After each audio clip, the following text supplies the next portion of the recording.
Got my computer up with the reference photo that we're going to use today because I gave away that painting that I used for the voting. That was a commission. Oh, turn back on. There we go. So we're just using a photo from the internet that I found today. This is what we're going to be using for our reference photo.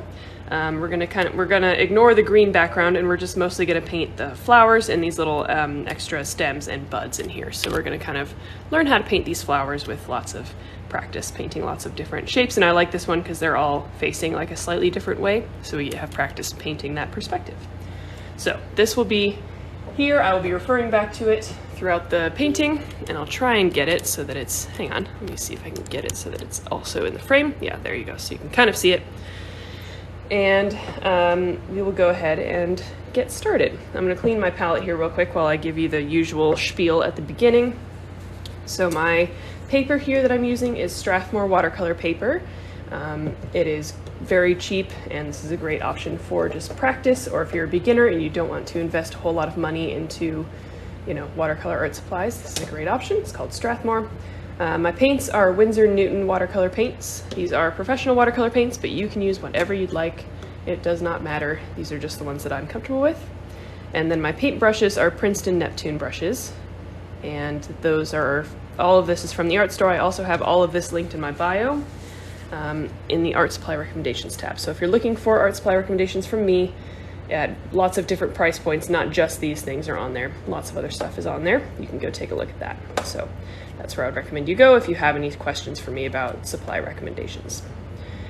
Okay, and then my usual spiel for beginning this section of the painting is to be kind to yourself, especially if you're new to art. This can be intimidating, and it can be frustrating if you feel like you should be painting something really good right when you get started.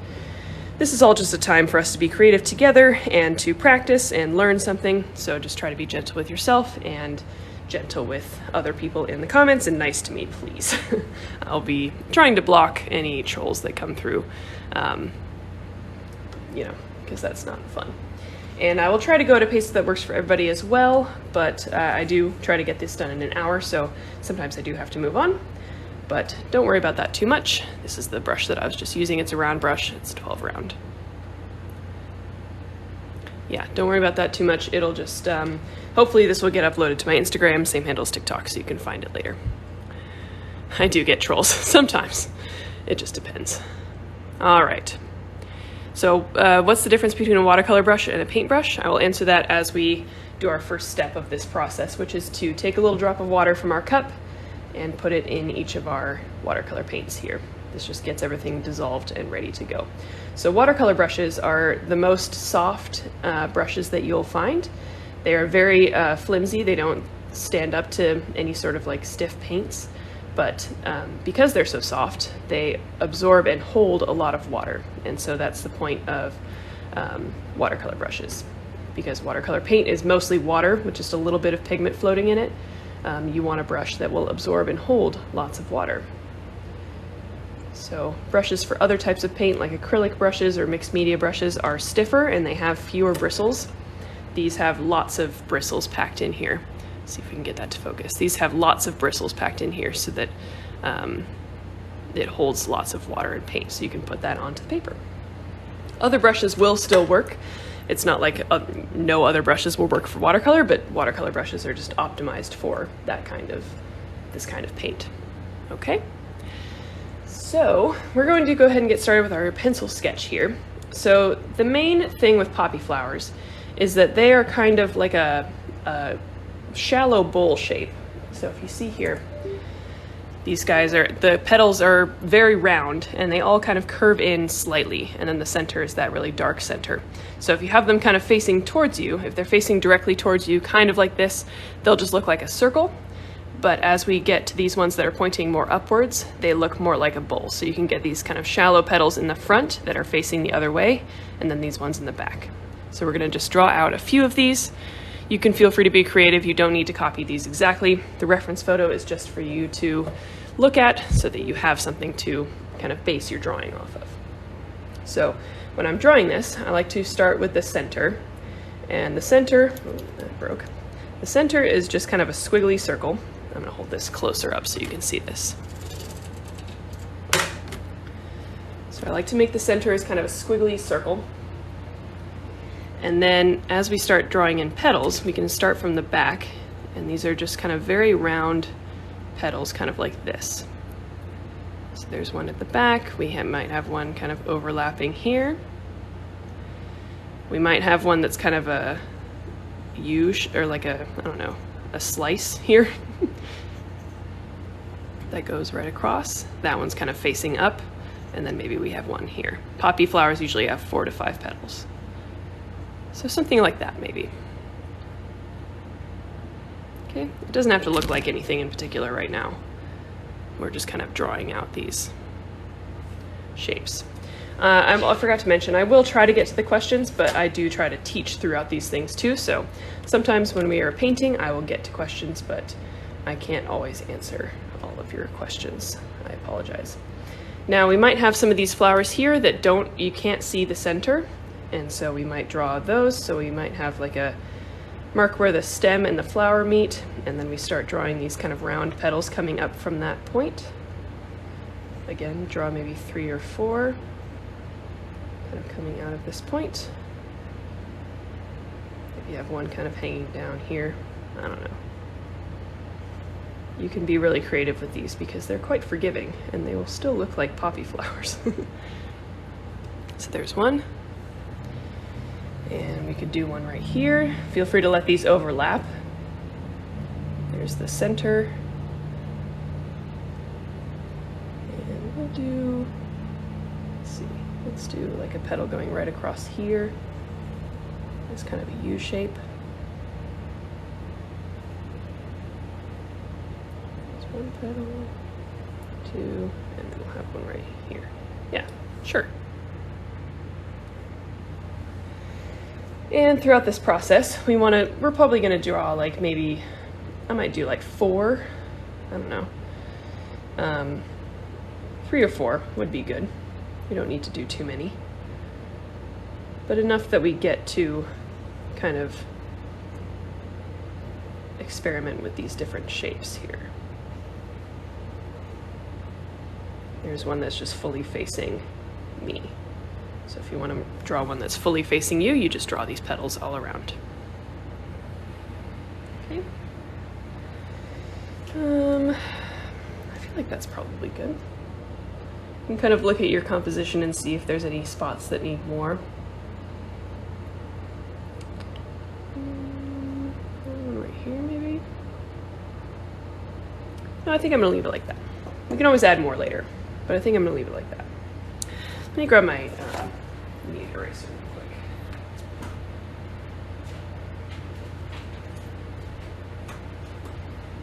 So, once you have your general shapes of the flowers down, this is a regular pencil. Oop. Okay. Make sure to drop your kneaded eraser on the ground. Okay. So I have this kneaded eraser here, which is just like it's like putty, basically. You knead it, and then you can use this to pick up the graphite on your paper. So instead of using a traditional eraser that kind of rubs things around, you can use this to gradually kind of pick up that graphite, and this helps us when we're watercolor painting because we want this pencil sketch to be really light. We want to still be able to see it, but we don't want to be able to see it through our painting when the painting's done. So I just like to lighten it up with my kneaded eraser. You can just use your regular eraser and just be gentle with it, but this is a great tool to have in your art supplies. There we go. Okay. So to start out, we're going to do our kind of first layer of color on these guys. And let me just make sure I'm not missing any super important questions.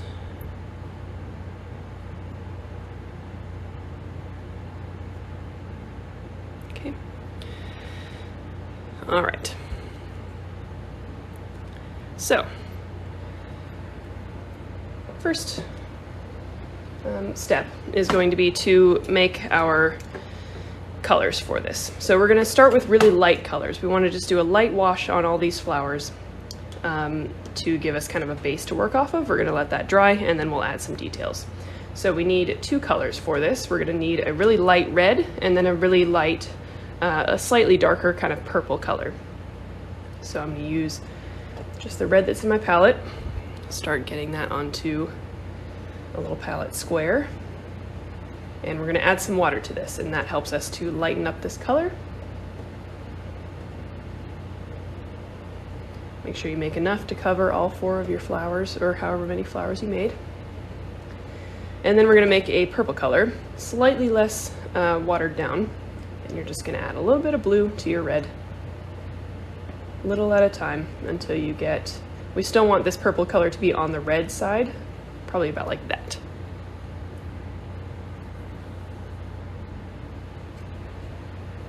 Okay, so there's the purple color. Thank you. You're so confident. It's a lot of practice. I've done it a lot. I've made a lot of bad colors. And then here is this red. So we can see that's really watered down. That's what we want. We want our lightest colors first, nice and watered down. Okay, so those are our 2 colors. And what we're going to do is start with our lighter red, and we're going to fill in the entire flower. And then we're going to drop in that purple color in the center, and yeah, mostly just in the center, and let that kind of spread while that lighter red color is still wet. And then we'll let that dry. So I'm going to show you what that looks like. I'm just using my big brush here. We're not concerned about like any details or anything like that. We don't even have to follow those pencil lines too accurately if you don't want to. Those were all just an idea for us. So I'm just going to fill in the whole flower. It's just going to look like a blob. I'm going to go around and do all 4 now.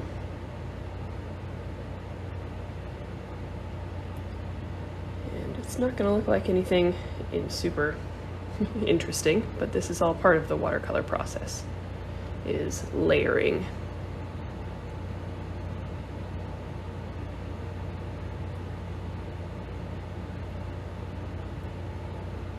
Okay, there's 3, and my last one.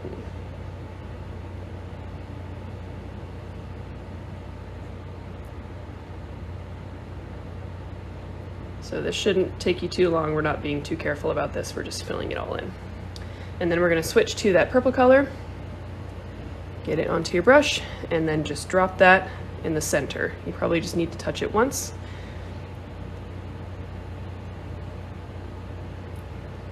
On these flowers where you don't see the center, it'll just be where that stem connects to the flower.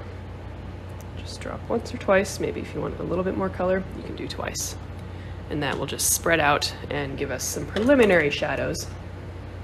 One other thing that you can do is take a dry brush, and you can use this to pick up any areas that have too much pigment and or add some highlights. So if you want to find some spots kind of on the outer edges of these petals where you want the color to be even lighter, you can use a dry brush and pick up that extra pigment and it will be lighter.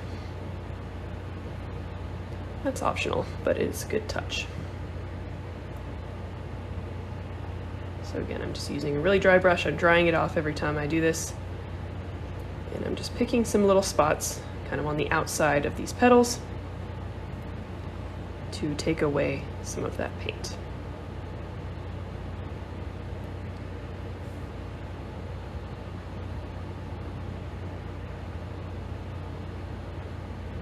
Okay.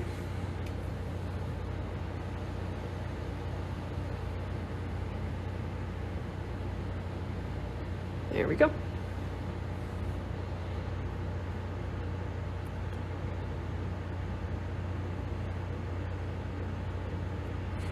Thanks.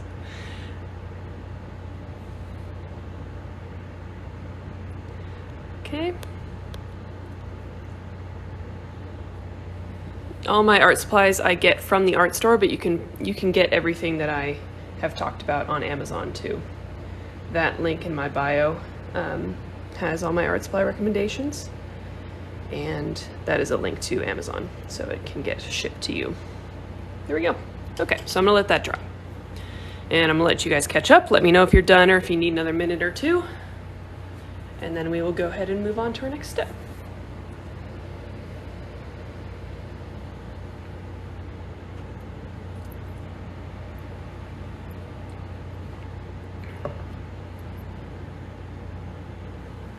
What kind of flower is that? It's a poppy flower. Okay, I'm seeing some reddies. I would have given up so quick. You gotta just keep pushing. It's not gonna be perfect. Yes. Yeah, Blick is a good option as well. Art supply store, I would always recommend going to the art supply store, but I know sometimes people don't have time to go or don't have one nearby, so Amazon is always an option too. How long does it dry every layer? So it just depends on the humidity in your area, really, and how much water you just put down. If you're living in like the desert, it can dry within a minute or so, but if you're living somewhere like Florida maybe, it will take a lot longer to dry. So it just depends.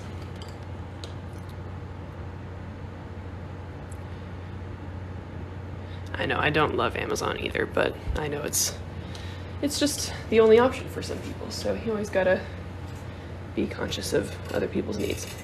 Okay, so we're gonna go ahead and put in our leaves and various greenery in here while we're waiting for these flowers to dry.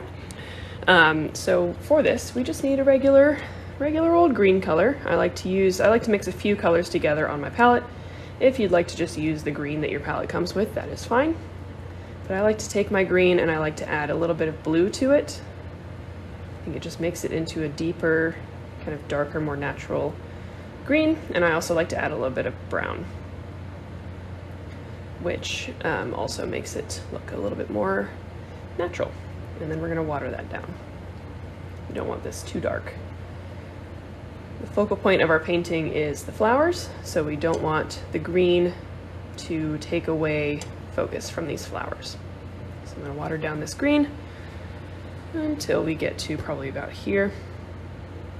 So that looks nice with these colors, so that's why I do that. Okay.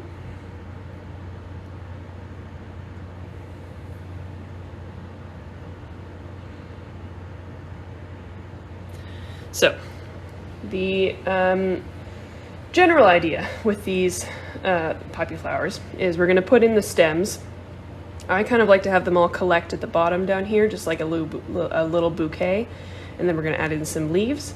We also want to add in poppy flowers, these are pretty common, these little buds, unopened flowers with the green. So these are just little kind of U shapes that are going to go at the end of some stems. So we're going to throw those in. I like to just kind of fill out the design with the green stuff. This is just the way that we fill up the rest of the paper. So take some paint on your brush. We're going to start with the stems. Try and get pretty thin stems. I always just think that looks better.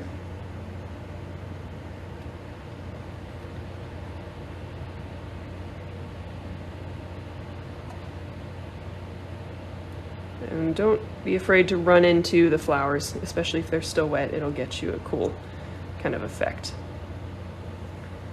Okay, so there's the stems. And then coming off of those stems, we can add more stems that have those little buds at the end. So I'm just gonna do like little U shapes. So again, some thin lines, and then I just press down hard once or twice with my brush to make those little flower buds.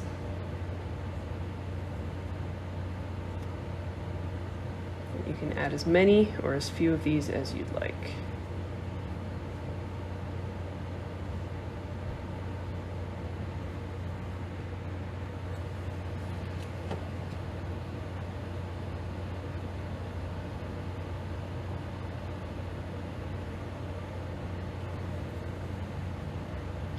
And we're going to add some leaves in here too, so don't fill it all up with these.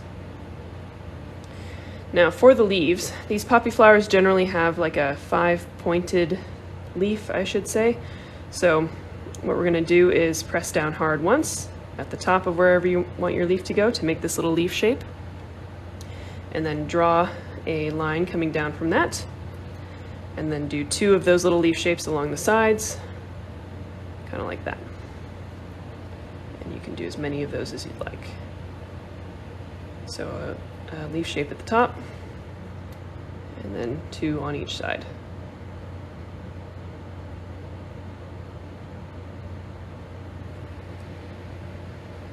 You could even do 3. This is not super anatomically correct. We're just kind of giving the idea here. This is a watercolor painting. This is not a scientific drawing. So, add these leaves wherever you feel like you need to fill in more space. Ooh, that's a ugly one.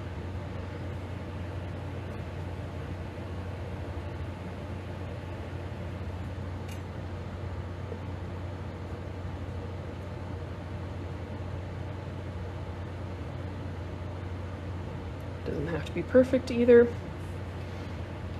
In fact, the imperfections are often what makes it look the most realistic.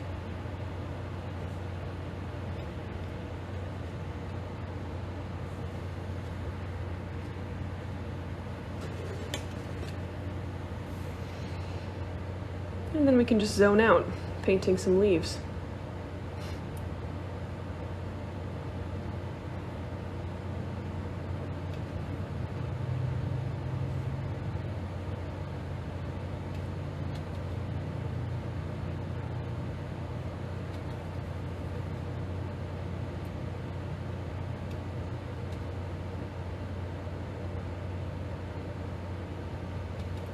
Feel free to just add some individual leaves by themselves as well, if you'd feel like it.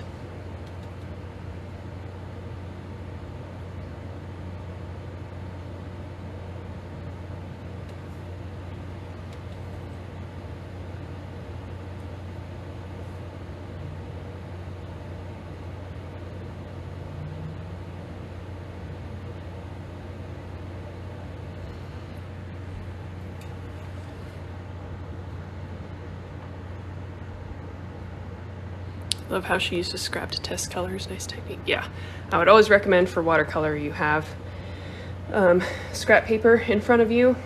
It just helps because it's hard to see how saturated your colors are when they're just in the palette. So I would definitely recommend having just an extra piece of paper around for you to test out your colors. Okay, I think I'm getting to the too much point, so I probably will stop shortly.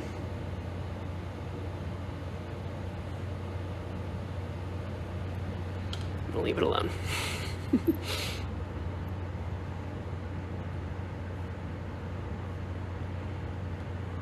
Okay, you have to use watercolor paper, yeah. Usually with watercolor paper is made to stand up to how much water we put.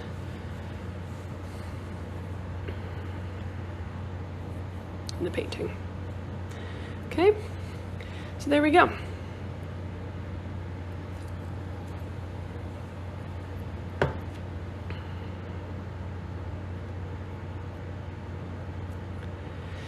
How's everyone doing? If you're painting along with me, let me know where you're at. If you need another minute or two, or if you're ready to move on. We're kind of blasting through this here.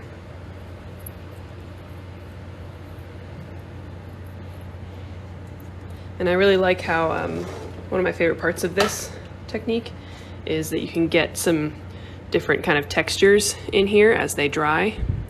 So it doesn't all necessarily dry even. Some of it's lighter and some of it's darker, just the way that it dries and the way the pigment collects. And so that's one of my favorite parts. Yes, it'll be okay if you drop water on it. In fact, we might flick water on it soon. Just for funsies. On purpose. What time are these lives normally? Every Saturday, 3 p.m. Eastern Time.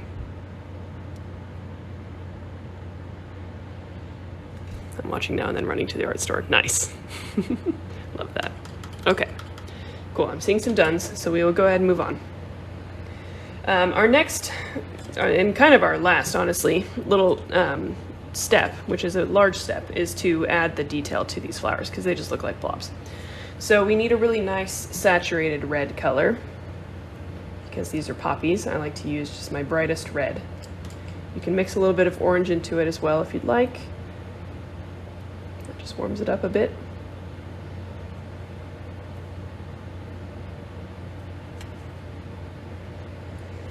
So, and I'm using my smaller brush now because we're getting to our detail section. So there's our red.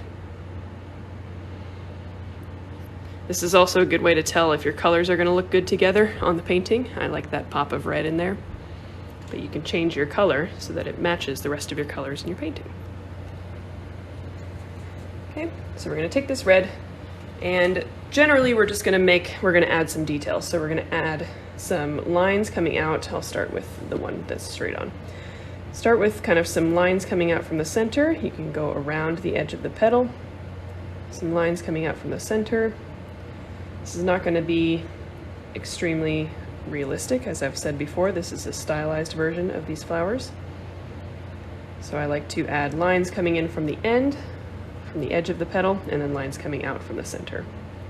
That's generally the gist. And then we can add a few little detailed sections along the middle. So don't outline it all the way.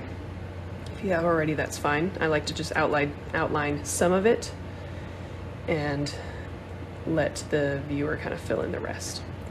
You can fill in some sections of it too if you want some sections of it to be extra dark. Maybe there's some spots where the petals overlap and you want the color to be nice and dark. You can do that. So like that, where those petals overlap. And it'll look a little weird at first, especially because we haven't filled in the center yet, but I promise as we kind of go around, it'll start looking a little bit more regular. Another thing you can do if you want, if you feel like that color is too strong, you can water down some of it, and then you can add more details with that watered down color, and that will dry a lot lighter. And so you can have a little bit more detail, but it's a little bit more subtle. So feel free to do that as well. It won't look more subtle when you first put it down on the paper. It'll look the same, but it'll dry a lot lighter. Okay. So again, just kind of picking and choosing some spots to add detail. Lines out from the center, lines in from the edge, semi-outlining the petals. Filling in some spots if you want. That's the general gist.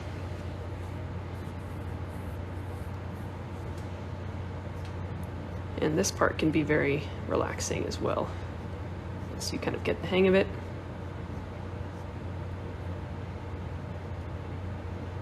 I like to put these little thin, small dashes kind of in the center of the petal. So some of the brush strokes are long, and then some are just little kind of dashes.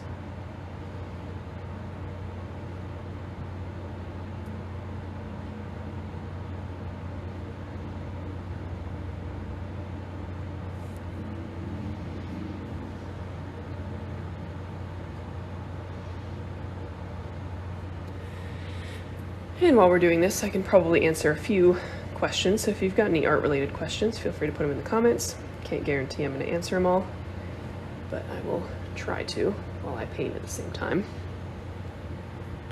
How long have you had your palette? I think I got it like early in 2021, so probably about 1.5 years now. And I've replaced some colors. I've, you know, bought some new colors, replaced a lot of colors. But I've used the same palette for probably about 1.5 years. Type of paper is that? It's watercolor paper. It's Strathmore watercolor paper. How did you learn to do art like that? I've been practicing for a long time. I've been an artist since I was a child, I would say. Can you use a heat gun to dry faster? Yep, you can use a heat gun or a hair dryer. I have my hair dryer sitting by my art desk permanently. I use it all the time. For paint and sips, I don't, because not everybody has a hairdryer, and also it'd be annoying for you to have to hear the hairdryer going. So I just kind of format my paint and sips to not have to use it, which sometimes involves some waiting, but that's okay. What kind of white do you use that actually shows up? So in watercolor, you don't generally mix white into your paint. You use water to lighten up your color, but you can use gouache. I like to use gouache to add my highlights to my watercolor paintings.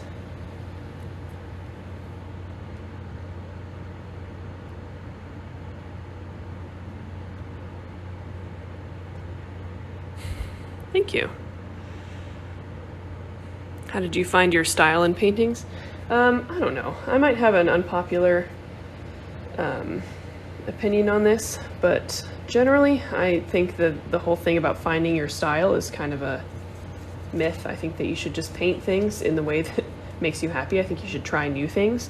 I think you should look at how other people paint things and try it out like they do, and just kind of find what really speaks to you as a person. It's not really like, I don't know, I just don't feel like it's like a necessary thing that you find a style, quote unquote, and stick to it. I think you should try lots of different types of art, lots of different ways to make art, and just see, you know, what floats your boat at the time.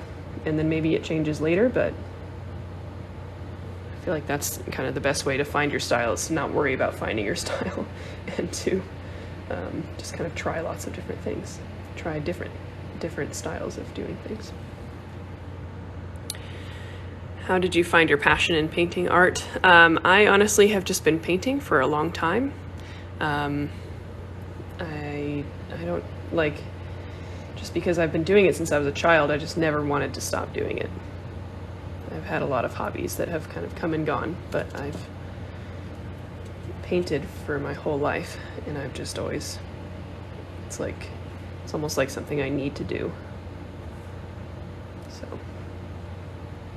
and not everybody feels like that, and if you don't feel like that, that's okay. But just personally, it's like breathing.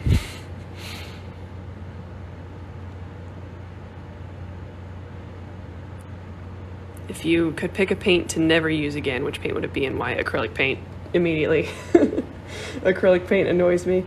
It's like, it's good because it's convenient. It's like, because it's water soluble and you don't have to set up a bunch of stuff, but it just dries so fast. And I'm just not, I don't like it. So it would be acrylic paint for sure, but I'll still use it, you know. Let's see.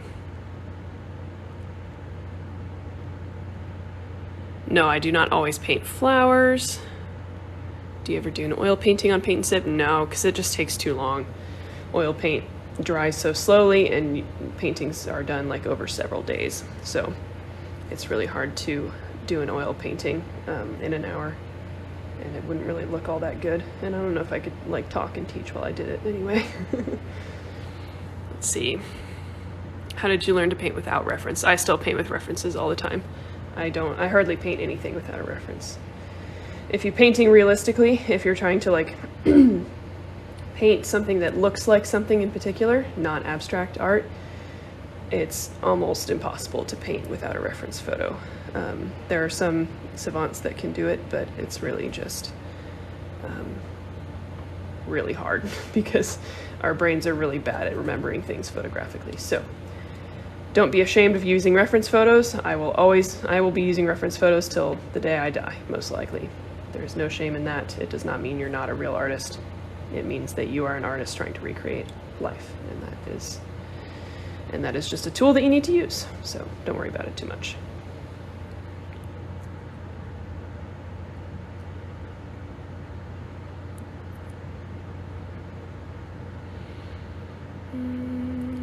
Yes, I am selling my art. It is my Etsy, link to my bio. Let's see. I'm trying to find some other good questions, because I'll get on a soapbox and I will I will rant. Do you ever have that one phase where you should always draw one specific thing? Oh yeah, all the time. I'm in my palm tree phase right now because I went on a vacation, and I'm wondering when I'm going to get sick of palm trees, but I'm still painting a lot of palm trees. But yes, I do definitely go through phases where I'll just paint one thing for a long time.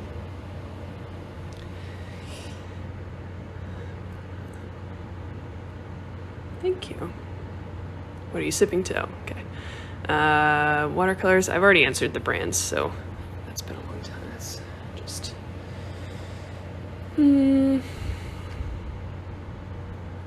Are regular canvases good for watercolor? Not necessarily. So canvases don't really absorb paint. They absorb a little bit, but the rest of it just kind of sits on top. So that being said, you can watercolor paint on canvas. It looks a lot different than it does on paper, and so you have to just be prepared for like a different texture. You'll definitely get more of these kind of textures. It won't be as smooth, but I would highly encourage you, if you're curious, to just try it. There are no rules in art, and I think I get a lot of questions about like, am I allowed to do this, or am I allowed to paint like this? And my answer is always, do whatever you want. Nobody's coming to police you about how you're painting. So if you're curious, you should just try it. And if it doesn't work, then now you know. And if it does, then you've invented something new. Any general advice for people wanting to start? You're gonna make a lot of bad paintings, and you have to be okay with the fact that you're gonna make a lot of bad paintings. I still make a lot of bad paintings. It is just a part of art, and I think as adults we start to feel like anything that we try we have to be good at immediately, and art takes a long time to be good at, quote unquote, because art is subjective. But I think people kind of will get inspired and they'll start drawing or painting, and they're not happy with their painting, and then they never paint again. And the point of painting is to express yourself and to not worry about how the outcome turns out. And so if I can give you one piece of advice, is just to not expect your paintings to be good when you first start out, and to just kind of take the little wins and the little victories that you get from them, and to enjoy the process of painting.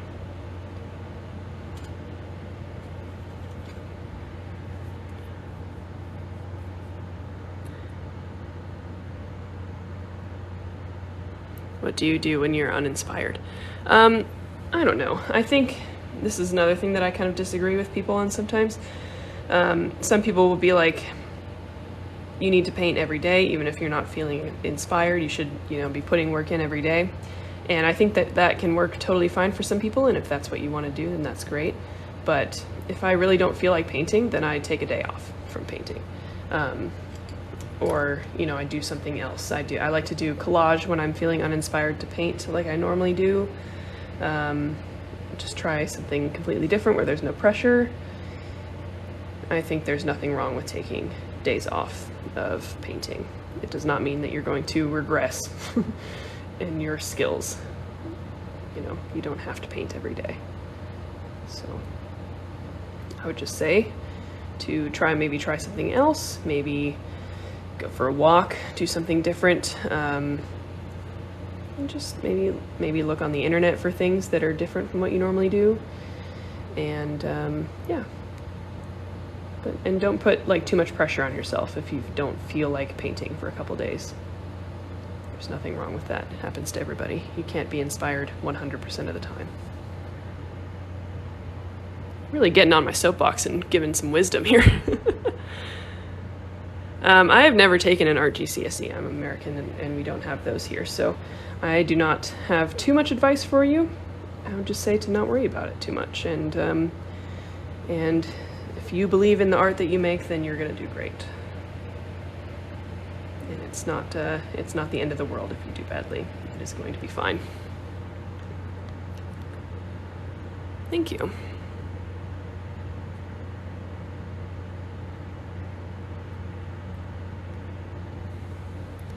What is your most challenging thing to paint? Definitely people. I have a really hard time painting people.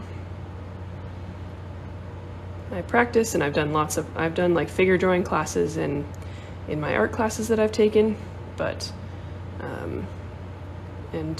when I practice, I start to feel like I'm getting better, but it's just something that I don't practice enough, so I don't necessarily feel all that good at it. I have a hard time capturing a likeness. But that's okay. I just do my best, and I try to get better. That's all we can hope for, really.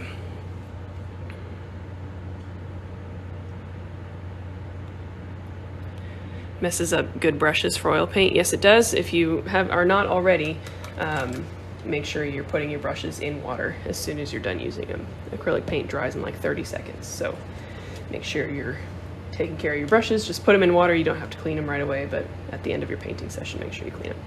Okay, we have one more detail on here that we're going to add, and that is the center of the flowers. So I like to use a dark gray for this, just because it's kind of a blue tinted dark color. If you want to mix some black into your blue, that'll make a good color. So there's our nice dark color. It'll look black to you, but it is dark. It's basically dark blue, dark gray. I can water it down to show you. That's what it looks like when it's watered down. So it's like a really dark blue gray. Okay, and then once you have that color, we're just going to use our detail brush again, and in those areas where you can see the center, we're just going to do dots into a rough circle, but I just like to form these into dots.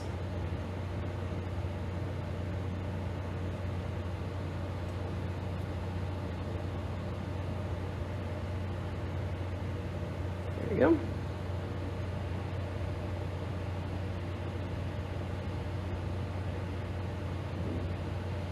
And this should really bring these flowers together.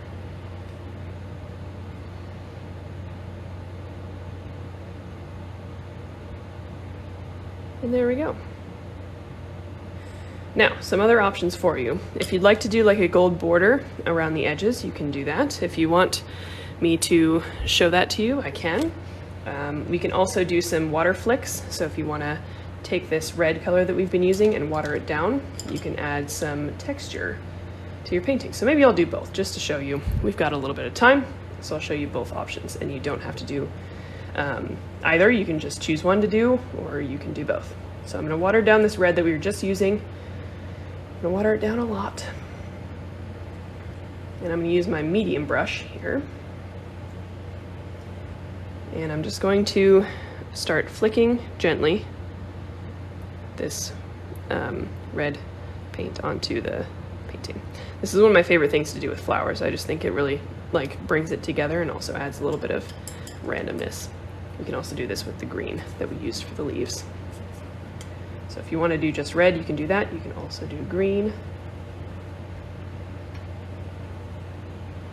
Maybe we do the green kind of down here where the leaves are.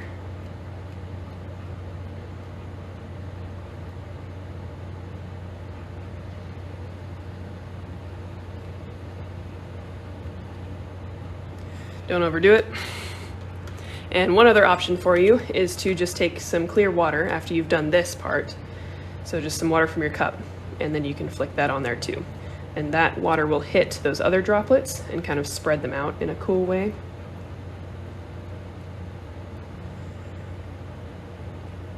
In a way that adds texture but doesn't like add so much color, if that makes sense. So there you go. Remember to not overdo it. You can really overdo it on that, so just be careful. Okay.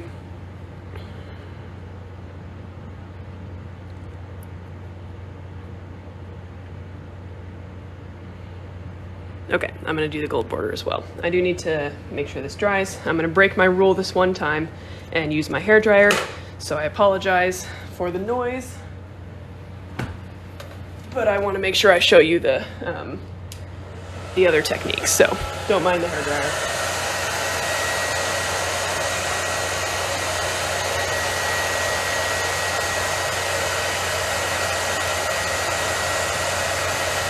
Sorry.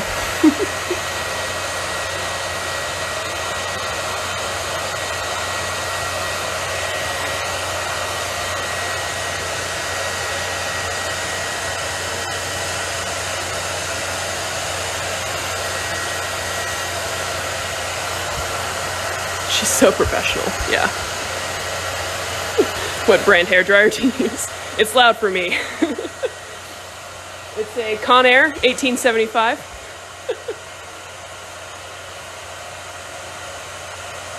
Is there a certain angle you do so the water doesn't spread? Yeah, I keep it high up. I don't put the hairdryer close to the painting until it's mostly dry.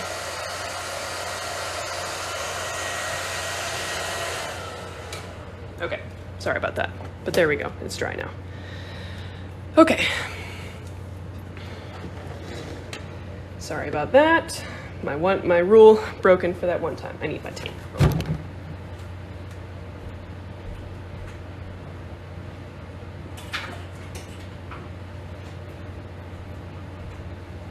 Okay, so I do this gold border a lot on paintings and on bookmarks, especially with these flowers. So this is kind of how I like to do this border. I use my ruler, and I like to use just the whole paper. So this is a 9-inch paper, and I just find the spot where the flowers kind of start overlapping. So I might do the 2 inches on this side and then 2 inches on this side. So if you can draw a line kind of straight up from 2 inches, that's where the flowers kind of start. And over here, there's a little bit more overlap, but it's kind of the same. So then I'll do that same thing up here. So I have 2 points to connect. Let's see if I can do this without knocking anything over. So there's 2 inches and 2 inches from this side. Okay, and we're gonna start with that. So then I take some tape.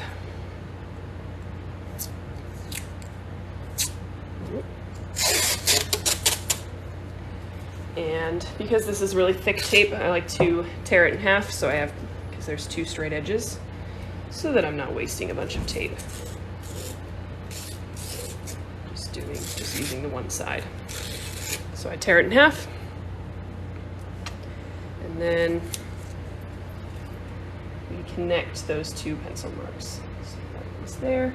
This is really hard to do with the tripod in my way. That one is there. So we connect those 2.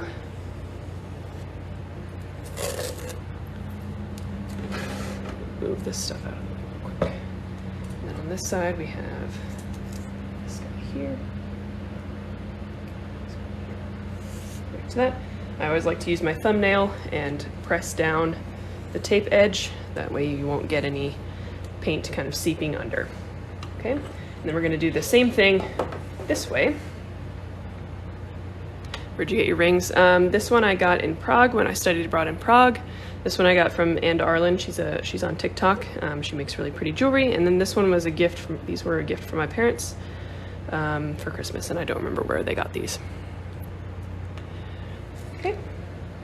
So then down here we're going to do the same thing. So I'll probably start at like 1.5 inches up here. So 8.5, and then maybe 1.5 here. So line that up again. 1.5 down here, and 1.5 up here. So we're just making sure we're getting a square here that will line up where we want it to.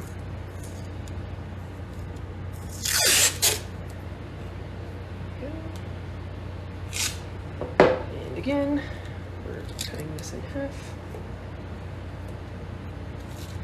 This is a bit of a tedious process, so this is why those bookmarks are, those handmade bookmarks are the bane of my existence sometimes. Okay, so we connect these. Make sure you press that tape down. And same thing up here. Probably something like up here, which I don't like.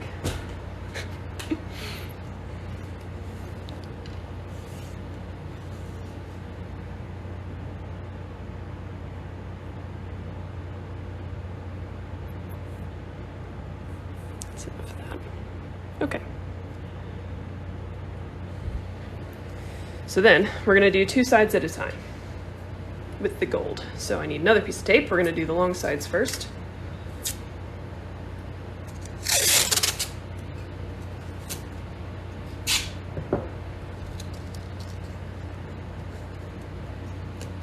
Again, tear it in half. Carefully.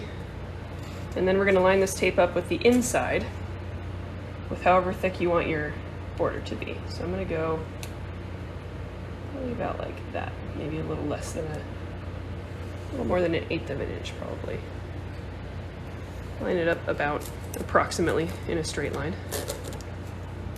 And same thing over here. Yep, this masking tape is just from the hardware store. It's literally just Scotch masking tape in the painting section. of the hardware store. Okay, so then we're gonna take our, I have my metallic paint here. So you can choose whatever color you want. I'm gonna go with gold. And this is just like any other watercolor. This is Fine Tech. I'll show it to you while it softens. This is Fine Tech pearlescent watercolors. And I've clearly used them very well. These are my favorites. And you can get them from the art store and also from that Amazon link that I was talking about in my bio and supply recommendations. Okay, so now that that's ready, we can get the gold going.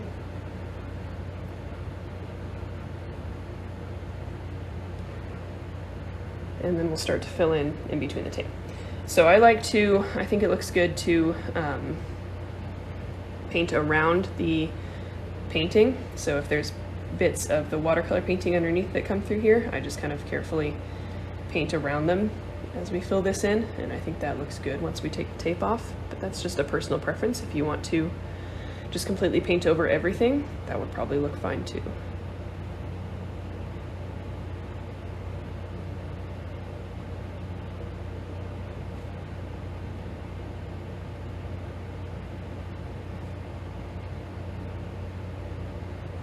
Okay, so just fill that in. Make sure we've got enough. And then same thing on the other side.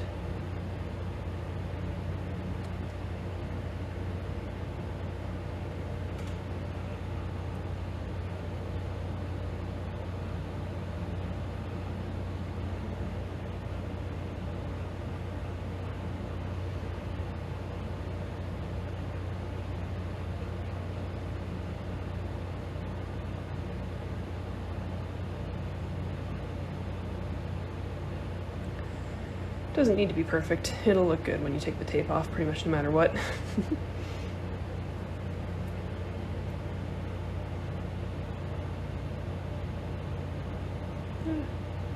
Should probably be slightly more careful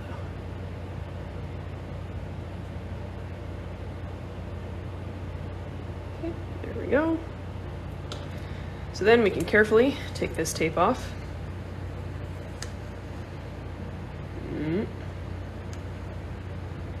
Hopefully it doesn't tear.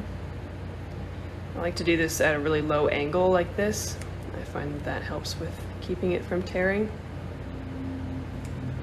And slowly. You can always heat it up with a hairdryer if it starts to rip your paper. Here's a good tape pull for you.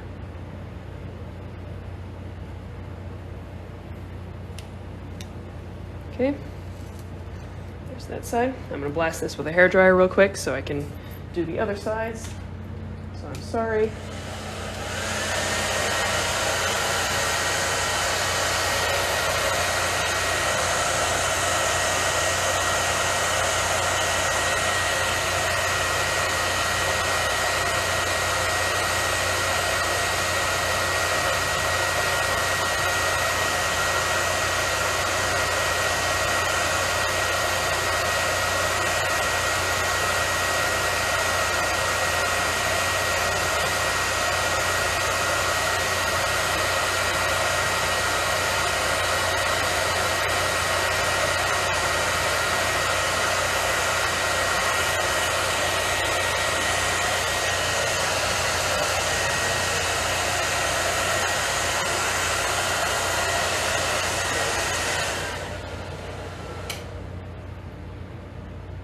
And that's not dry. Cool. Come on.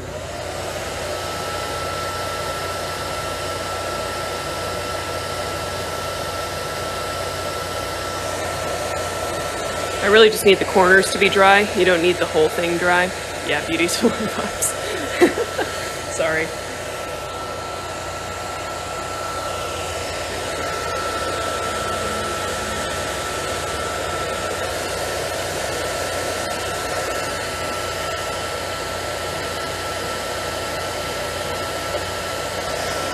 Okay. That should be fine. It's mostly dry. Okay, and then I'm going to reuse that tape because I just like to not waste a bunch of tape.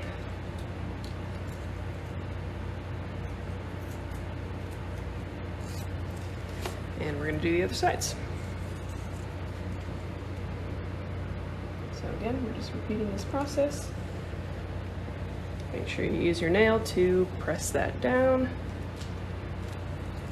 Otherwise it'll seep under and you'll be sad. Get a better angle on this up here.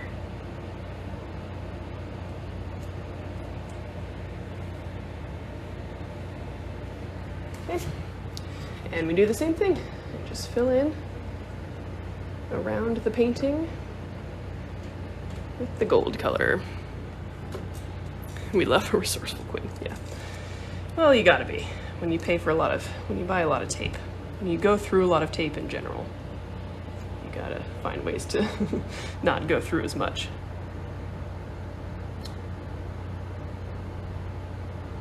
And where I have these like really close sections, you know, sometimes I won't paint between those.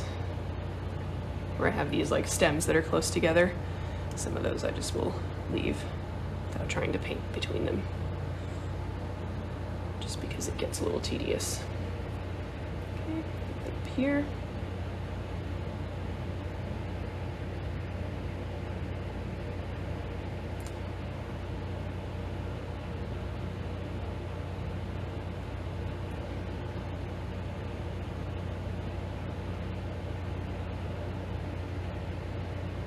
Okay. Now I'm going to blast this all with a hairdryer real quick, just so I heat up the tape a little bit, and that makes sure it won't rip. So since I'm taking all of this tape off now, I want to make sure it's not going to rip, so apologies.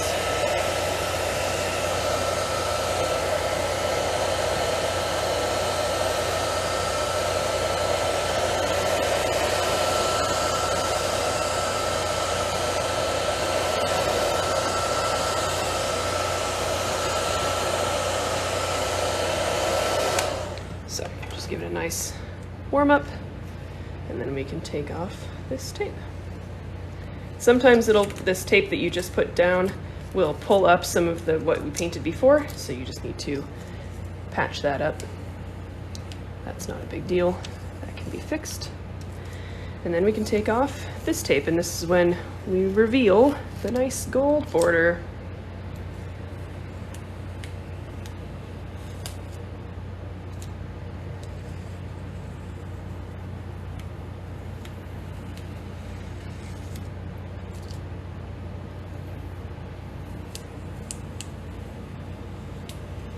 And there we go.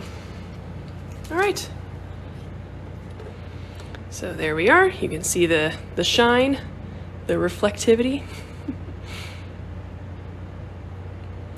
And that's how I make all my gold borders. And I think this turned out nice.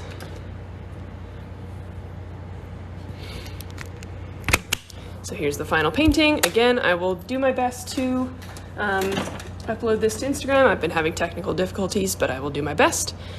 My usual announcements at the end of this video: my Venmo is listed in my bio and my PayPal is linked in my bio. So if you enjoyed this session, felt like you learned something, want to leave me a little tip or a gift, that is always appreciated, any amount that you feel comfortable with.